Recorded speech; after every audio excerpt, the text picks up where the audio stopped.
Alors, nous allons passer à l'activité suivante. Et cette fois-ci, on va faire place aux élèves. Alors, on va vous présenter 2 projets internationaux qui ont été vécus par plusieurs dizaines de classes du primaire en France et au Québec. Donc, il y a le projet Défi Alphabet.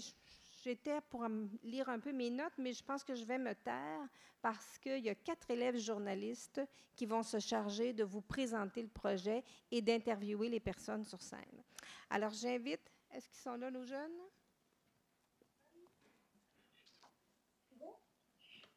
Est-ce que les jeunes sont là pour s'en venir? Ah, d'accord. Alors, une petite minute pour un changement sur la scène.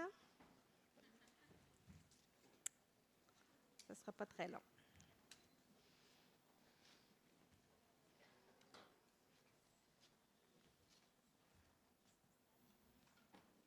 Bon, à qui je donne la parole en premier? C'est à toi? Oui. Alors voilà, tu es? Camille. Alors voici, je cède la parole à Camille avec ses amis journalistes. OK. Directement du Refaire, le 20 mars 2015, Microbalado vous informe sur ses projets Twicté et Défi Alphabet.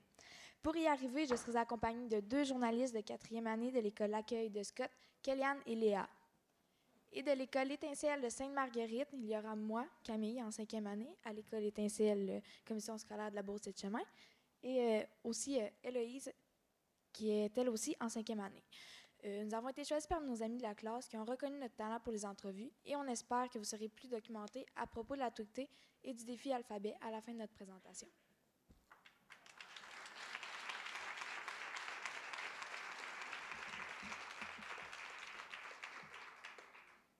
Pour nous aider à vous informer, nous avons des personnes d'expérience qui seront certainement heureuses de répondre à nos questions.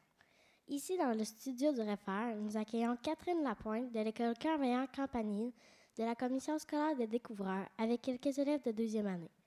Bonjour, Catherine. Également en visioconférence, Émilie Arsenault, enseignante de 1re année à Sainte-Marguerite du Lac-Masson. Bonjour, Émilie. Bonjour. À la source de ce merveilleux projet Défi Alphabet, nous avons aussi Brigitte Léonard et Nathalie Laroche. Tout ce beau monde va nous parler du Défi Alphabet. Mais tout d'abord, nous allons nous intéresser au projet de la Twicté. Pour en savoir plus, nous avons le plaisir d'accueillir Julie Chandonnet avec quelques élèves de 6e année de l'école Saint-Denis-Garneau. Bonjour Julie. À l'autre bout de l'Atlantique, en France, accueillons par visioconférence Romance Cornet, enseignante de CM1, CM2. Bonjour. Également en visioconférence, Régis Forgione qui est situé en France. Monsieur Régis travaille avec Fabien Aubard, le concepteur des Twicté. Bienvenue à tous. Bonjour à tous. La Twicté, c'est pas compliqué. C'est une dictée sur Twitter. Mais pas une dictée ennuyeuse qui n'attend que des coups de crayon rouge pour marquer les fautes. Non, non. La Twicté, c'est une dictée dynamique qui développe vraiment la compétence à écrire. Regardons ou écoutons une petite partie de ce petit film qui nous expliquera qu'est-ce que la Twicté. Nous poserons ensuite quelques questions à nos invités. Ain't nobody gonna do you right.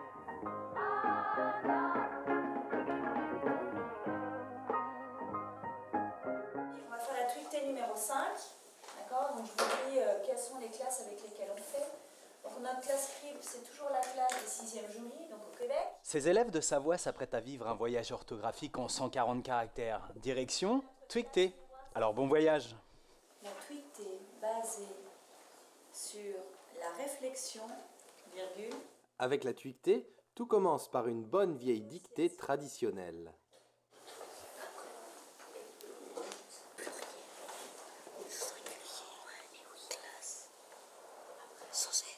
Dans un second temps d'orthographe négociée, ou plutôt raisonnée, les élèves se mettent d'accord sur un texte de consensus, la Twicté de groupe. Donc, engagé. Là, j'ai mis E parce que c'est la place. Ouais, moi j'ai mis E parce que j'ai pas pensé au E. Ouais. Ok, donc vous me dictez.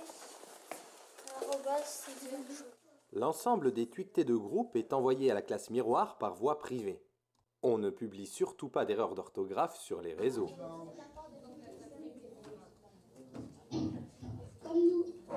Donc ce matin,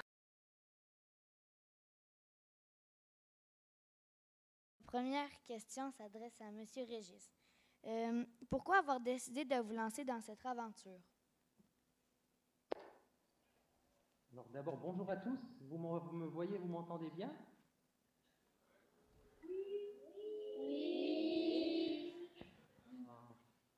C'est un honneur d'être parmi vous aujourd'hui.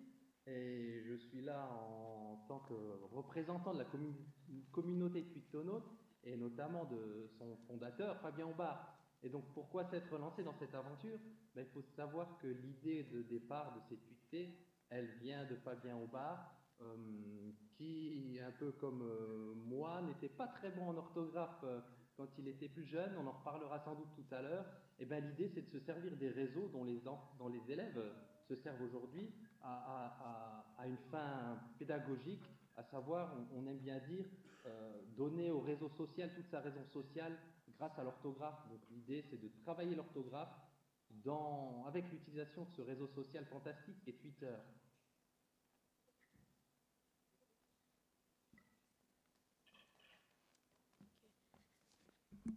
La prochaine question va s'adresser aux élèves de 6e année. Donc, quelle est l'étape la plus longue à réaliser?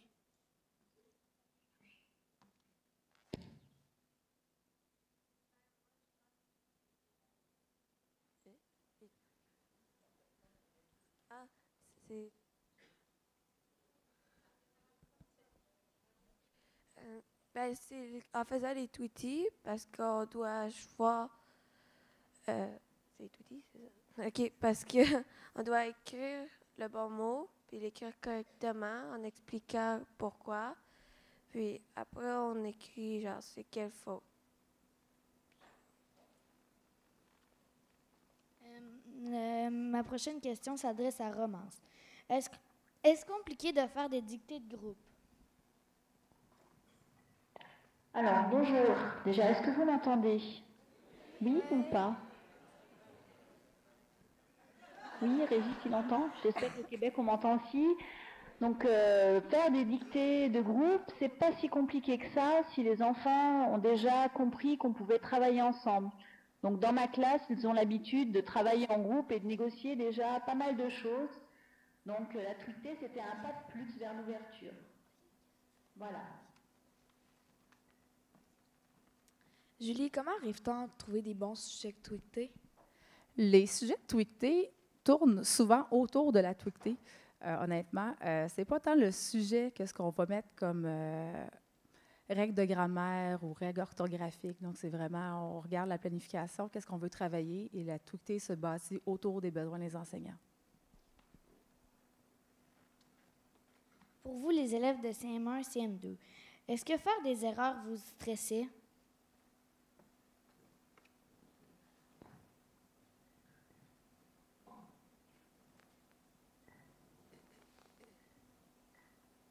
Nous sommes partagés sur la réponse.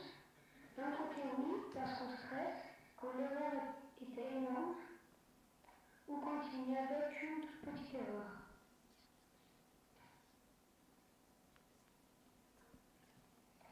Le même dicté stresse plus que le dicté, mais aussi il y a des difficultés dans les phrases.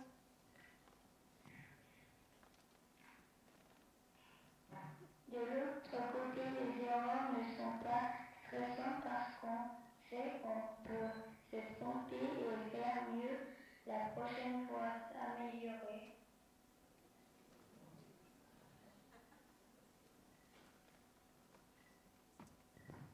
Régis, comment avez-vous pensé au nom Tweety?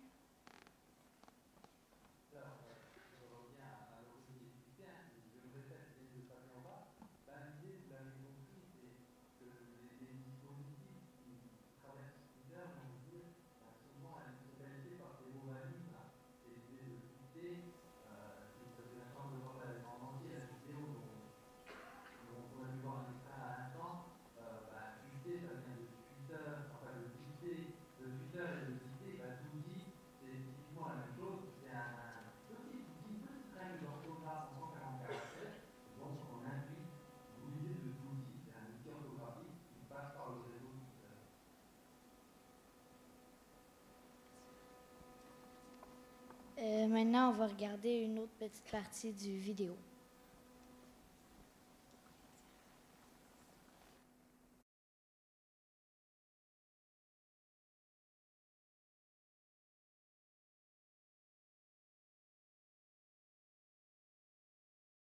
On va corriger les tweetés de la classe, notre classe Scribe.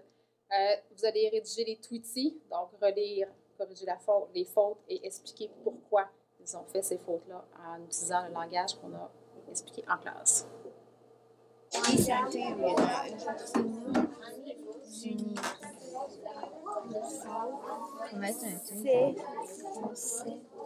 un X? Oui, c'est un X. Ok, ouais, j'avais pas vu ça.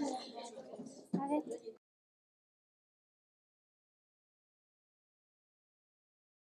Mon enseignante aimerait bien savoir où trouver les documents vus dans cette vidéo. La plupart des documents, c'est les enseignants qui les conçoivent eux-mêmes, mais Twitter est un outil de partage exceptionnel. Donc, si ton enseignante veut nos documents, je pense que tout le monde va pouvoir partager avec elle avec plaisir. Les élèves de 6e année, pourquoi dire que votre texte s'effondre s'il y a trop de fautes? Si le texte a trop de fautes, ça va être plus long à rédiger les outils, puis on a plus de chances d'en oublier. Fait que on va pas leur enseigner bien comment étudier la grammaire. Est-ce que faire des tweetés individuels et de groupe sont les mêmes défis? Non, parce que individuel, on essaie de trouver les fautes tout seul, sans outils. Et quand on est deux, on a plus d'outils, puis on est plusieurs à essayer de chercher les fautes, donc c'est plus facile à plusieurs. Encore à vous, les élèves de 6e année, pouvez-vous me donner 2 éléments qui vous ont motivé à mieux écrire? Parce que c'est des élèves de notre même âge qui le corrigent, puis on essaie de faire moins de fautes pour pas avoir un peu la ridicule en se faisant corriger par eux. Puis aussi parce qu'on prend mieux les conseils de des personnes de notre même âge quand ils nous disent qu'on a des fautes dans nos mots.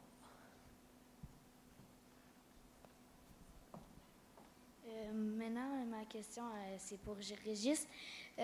Pourquoi avoir choisi Twitter et non pas d'autres réseaux sociaux? Alors, Twitter, c'est un réseau sur lequel on trouve des communautés éducatives très riches et très dynamiques. Ça, c'est une des raisons. Et puis, on sait qu'il y a beaucoup de classes, aussi de nombreuses classes qui participent à tout un tas de projets sur Twitter. Vous avez parlé tout à l'heure des défis alphabétiques, c'est un exemple. Et il y en a plein des projets riches pour les élèves. Alors, le choix de Twitter, il vient aussi de la forme contraignante du tweet en 140 caractères. Hier, dans les intervenants, il y avait Jean-Yves Fréchette qui disait que le tweet en 140 caractères, c'était la façon la plus courte de faire passer un message percutant. Et là, l'idée du outil, justement, c'est ça, c'est vous les élèves qui ont parlé le plus d'ailleurs, c'est de corriger les élèves une erreur d'un camarade et de lui expliquer aussi comment il peut refaire cette erreur. Et donc, la contrainte du tweet de 140 caractères, qui peut paraître à la fois trop court, mais qui ne l'est pas, justement, et qui développe chez les élèves, en tout cas c'est ce que nous on espère, un sentiment d'efficacité personnelle. On se sent moins perdu en face d'un tweet, et si on a une écriture complètement libre. Donc l'idée de Twitter, c'est ça, on se sert des contraintes de Twitter comme quelque chose de fertile, justement, qui ouvre les perspectives. Et Twitter, ça semble le réseau idéal pour ça. Les élèves de romance, est-ce que corriger les autres, c'est plus plaisant que de le faire pour soi?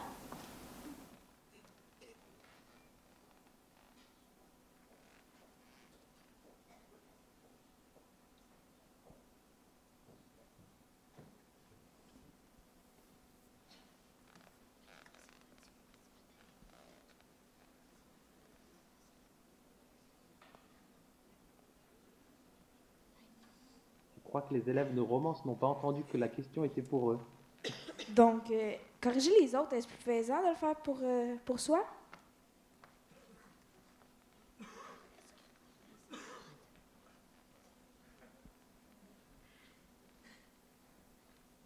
C'est à vous les CM Champagneux, je crois bien.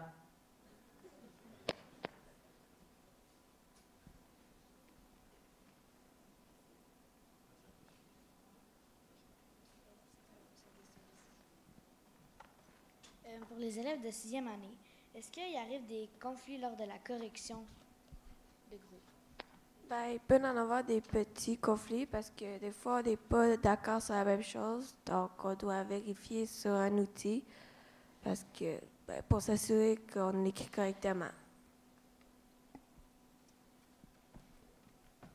On va poursuivre avec un autre petit bout de vidéo.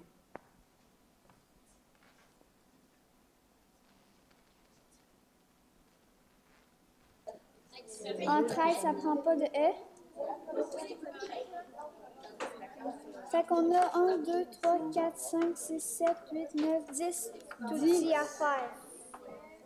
Soit le mot outil, si on a la place ou pas, mais souvent on n'a pas la place. Le mot correctement orthographié, ça veut dire qu'il ne doit pas y avoir d'erreur. Un touti, c'est une petite leçon orthographique en 140 caractères. Son format, sa syntaxe et ses balises contraignantes invitent les élèves à un maximum de rigueur orthographique. Avec le NT, le son, là.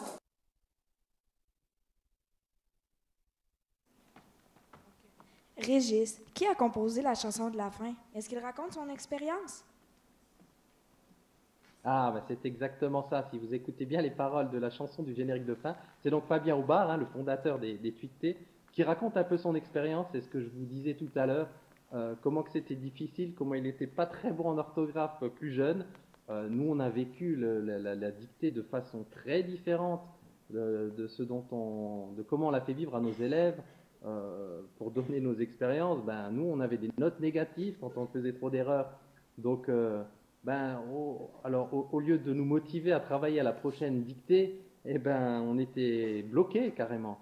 Donc, l'idée, ce que raconte Fabien dans le générique de fin, dans son excellent petit rap de la tweetée, c'est ça. C'est que c'était difficile et avec tous les outils numériques d'aujourd'hui et la vision beaucoup plus positive de l'enseignement d'aujourd'hui, s'emparer de ça pour en faire quelque chose de positif.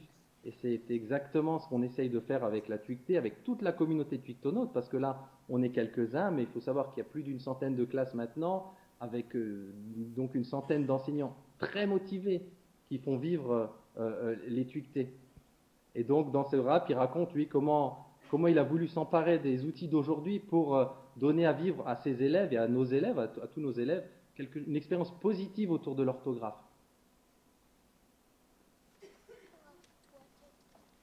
Pour les élèves de 6e année, y arrive-t-il... pourquoi croyez-vous que les jeunes ne corrigent pas toujours leurs erreurs?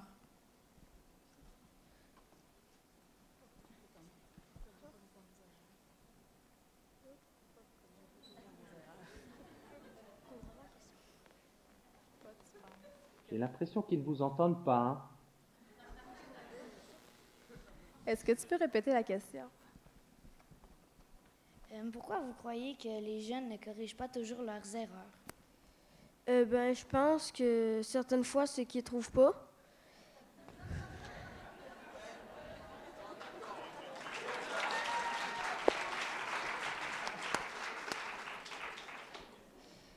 Puis il y en a d'autres que ça leur tente juste pas de se corriger.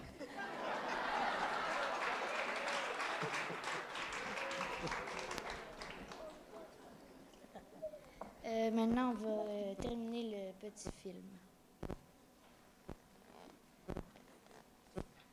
Vous mettez correctement et vous justifiez. D'accord? Donc vous réfléchissez bien à la façon dont vous formulez vos mots.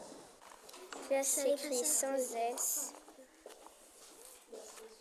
Car, chaque, claque. Parce que c'est chaque, singulier. Et singulier.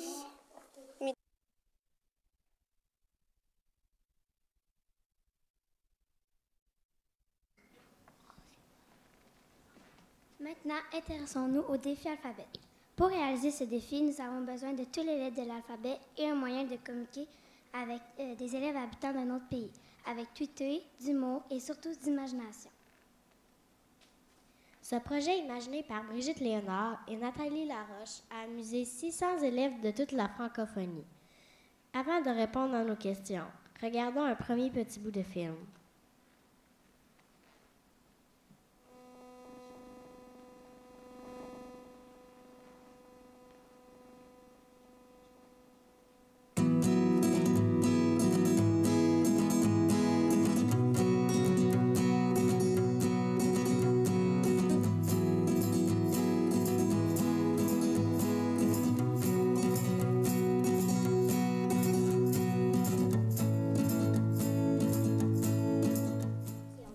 Pour parler du défi alphabet. Il y a 32 classes, plus que 600 élèves au Canada, en France, en Belgique, à la Suisse, en Suisse, et on travaille avec eux de l'autre côté de l'Atlantique. 32 classes qui relèvent ce défi, c'est beaucoup. Quels sont les pays qui ont participé, Nathalie? Alors, comme le dit dans la vidéo, il y avait de l'autre côté de l'océan, il y avait la France, il y avait la Suisse, la Belgique. Et puis de ce côté-ci, il y avait au Canada, mais le Québec, le Nouveau-Brunswick et l'île du Prince-Édouard. Émilie, avez-vous utilisé toutes les lettres de l'alphabet? Gabrielle, lève-toi. Regarde ici. Oui. Parle fort. Oui. Nous avons utilisé. Et nous, notre classe, on a pris la lettre I. Z. Est-ce que vous avez entendu? Oui. Catherine, est-ce que tous les mots trouvés viennent de livres et de votre imagination? Les mots trouvés, en fait, nous ont été envoyés par les classes de première année. On a d'abord collaboré avec la classe de M. Guillaume Bourgin, qui habite à Valoris, en France. Ils nous ont envoyé 20 mots qui commençaient par « E ». Je ne me trompe pas? C'est ça. Et ensuite, on a collaboré avec une autre classe en France, M. Jean-Roch Masson, ils nous ont envoyé aussi 20 mots qui commençaient cette fois-ci par la lettre L. Olivier, combien d'histoires avez-vous produit? 2. Brigitte, comment avez-vous enregistré vos voix?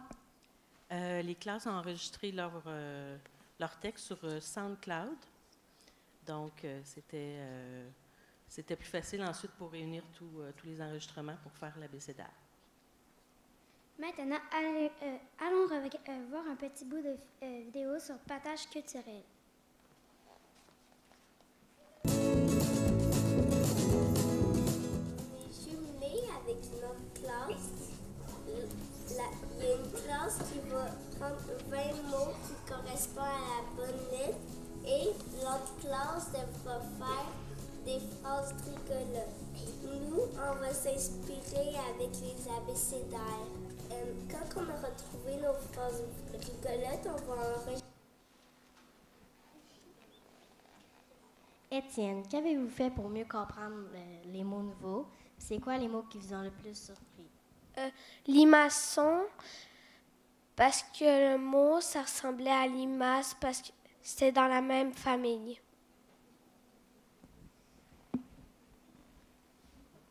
Nous allons regarder un autre petit bout de film en rapport avec l'apport des pères. Enregistrer nos voix, on va l'envoyer, puis après, ça va se trouver.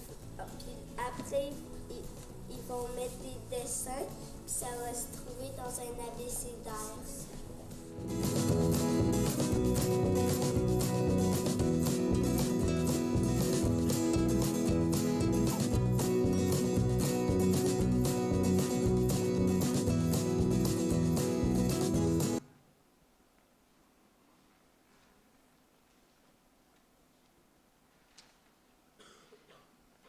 Olivier, qu'est-ce qui peut vous aider quand vous êtes plusieurs à écrire une histoire?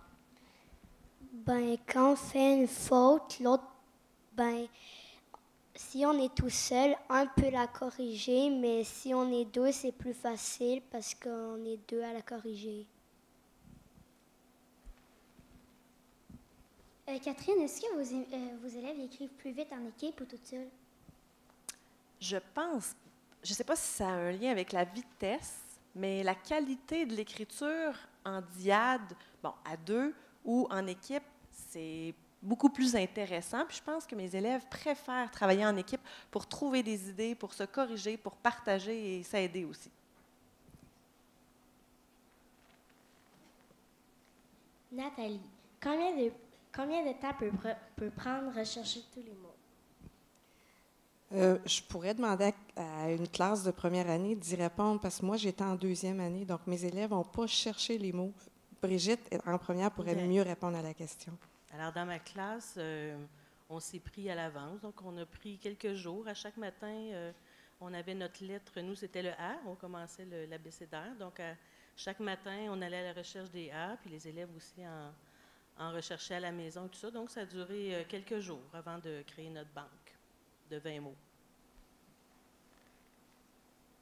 Brigitte, comment le travail d'équipe entre deux écoles peut être une réussite? Est-ce que tu peux répéter comment? Comment le travail d'équipe entre deux écoles peut être une réussite? Bien, une réussite, c'est que les deux classes puissent collaborer, soient disponibles au bon moment. Et puis, la réussite, dans le fond, c'est de faire connaissance avec un nouveau groupe, de s'ouvrir aux nouvelles cultures et tout ça. Donc, le produit final, qui est le texte et tout ça, c'est vraiment un travail fait en collaboration. Donc, c'est le produit final là, qui permet de voir là, tout ce qui a été fait. Émilie, en équipe, combien de mots peut-on trouver par lettre de l'alphabet? Combien de mots on peut trouver par lettre de l'alphabet, Mathilde? C'est un petit peu difficile. Pour certaines lettres. Puis, pour d'autres, c'était... Et pour d'autres, est-ce que c'était plus facile? Pour d'autres, c'était plus facile. Ça dépendait de la lettre. Ça dépendait de la lettre. Merci, Mathilde.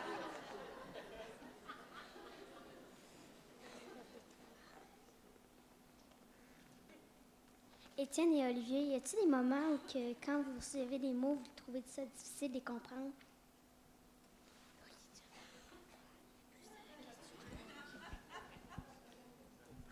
Peux-tu répéter la question, s'il te plaît? Est-ce que des fois, quand vous recevez des questions, ben, vous avez de la misère à les comprendre? Ben, on n'a pas reçu vraiment de questions. Ben,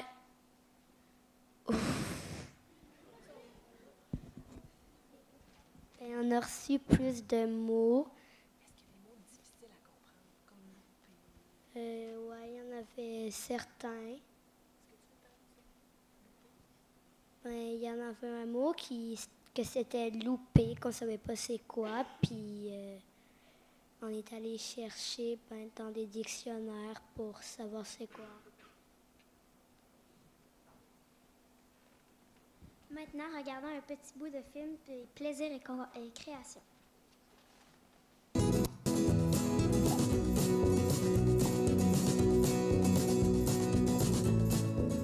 Lis-moi des mots que tu as écrits qui commencent par la lettre R. Rouge,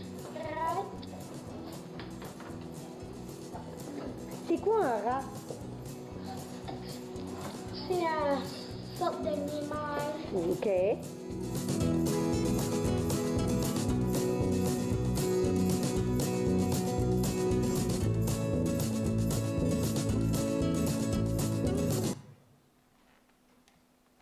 Nathalie, est-il plus facile de proposer une liste de mots ou de créer une histoire? Je crois que le défi était autant difficile pour les premières que pour les deuxièmes années. Donc, les premières années, choisir des mots. Par exemple, Brigitte a dû trouver des mots dans la lettre X. On s'entend que 20 mots dans l'alphabet avec le X, c'était tout un défi. Oui. Tandis que les deuxièmes années, leur défi, c'était de choisir, pas de choisir, mais de prendre ces mots-là et puis de composer la petite histoire qui allait avec. Pour mes élèves, moi, ce qui a été difficile, c'est justement de comprendre certains mots. Donc, il a fallu interagir et communiquer avec l'autre classe pour parfois comprendre, parce qu'ils utilisent des anglicismes que nous, on n'utilise pas nécessairement ici. Et puis, les échanges se sont créés entre les classes et puis on a pu composer nos phrases de cette façon-là. Donc, je pense que le défi est autant difficile pour un groupe que pour l'autre. Catherine, quelle est la meilleure façon de trouver des mots avec vos élèves? En fait, nous, on est en deuxième année. On n'avait pas à trouver des mots. On les a reçus des classes de première année qui étaient jumelées avec nous. Mais si je peux transformer un peu ta question, pour trouver l'histoire ensuite, là, ça a demandé un travail de groupe, trouver des idées dans notre imagination, mais déjà les mots nous inspiraient beaucoup. Olivier, quels sont les mots qui vous ont le plus fait rire? Embrasser.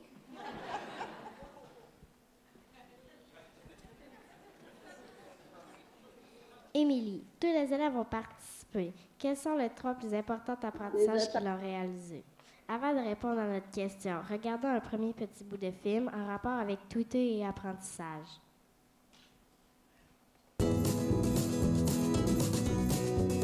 Qui peut me les lire, les mots que nous avons reçus, les mots qu'on devra composer avec tout à l'heure pour faire nos phrases?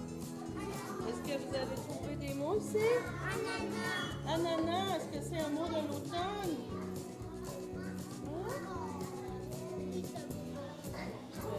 C'est un mot que vous aimez? Vous aimez ce mot-là?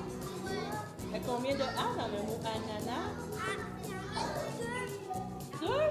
Regarde bien comme il faut.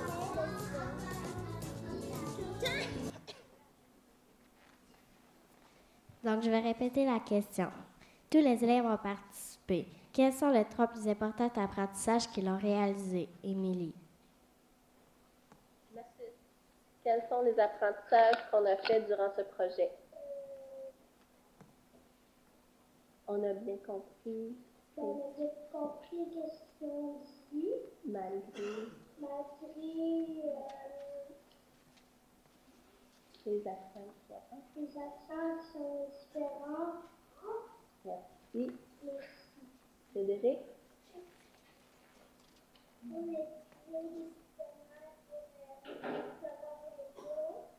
Merci, Frédéric. Donc, on a utilisé des dictionnaires en première année pour trouver des mots. Et Sacha? Des mots ou des histoires? Donc, on a appris qu'on pouvait s'inspirer des lettres de l'alphabet pour composer des histoires. Merci.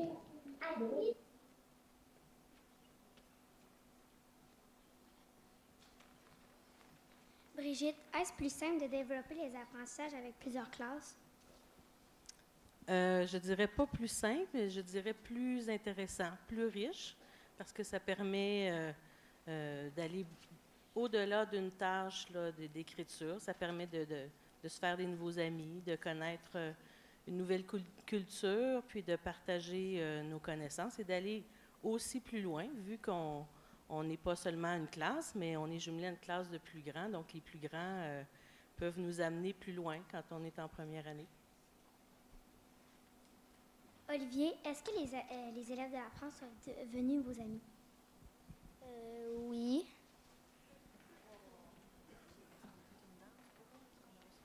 On a fait une danse pour les amis de la France.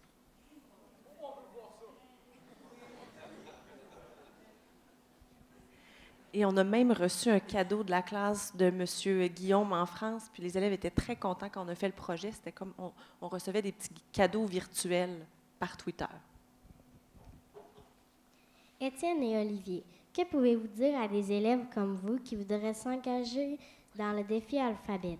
Est-ce que vous leur diriez que c'était le fun puis que vous allez participer ou que vous avez moins aimé ça? Oui.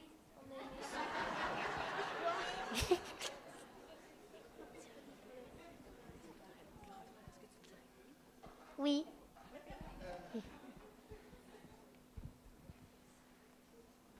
Brigitte et Nathalie, est-ce qu'il y aura-t-il une suite l'an prochain?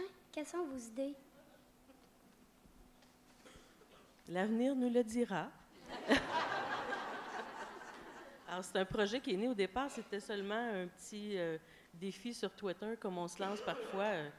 C'était juste une idée là, de tweeter des mots pour les élèves de première année, mais vu que la salle des enseignants est très grande sur Twitter, tout le monde a collaboré, puis ça en est venu à faire un gros projet comme ça, mais au départ, c'était tout petit.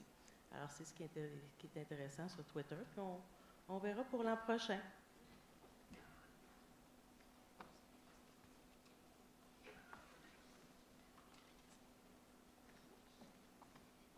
Pour un rappel du sujet, nous avons parlé des projets Twicté et défis alphabet avec des gens d'expérience qui ont su très bien répondre à nos questions. Merci énormément. Nous retenons à quel point le défi Twicté peut embellir notre vision de dictée et nous faire progresser avec motivation.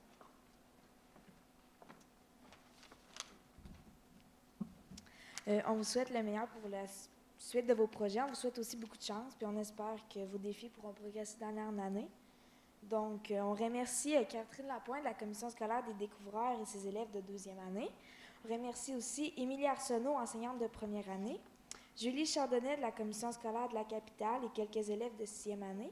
En France, on remercie Romance Cornet et ses élèves de CM1 et CM2, sans oublier les concepteurs des défis alphabet, Brigitte Léonard et Nathalie Laroche. Et pour finir, Régis Forgienne qui a imaginé le beau projet des Twicté. Nous remercions aussi les organisatrices du refaire, Nathalie Couzon et Monique Lachance, d'avoir inspiré le développement de notre projet micro-balado. Donc, c'était Camille. Merci d'avoir répondu à nos questions sur le défi alphabet et bonne journée.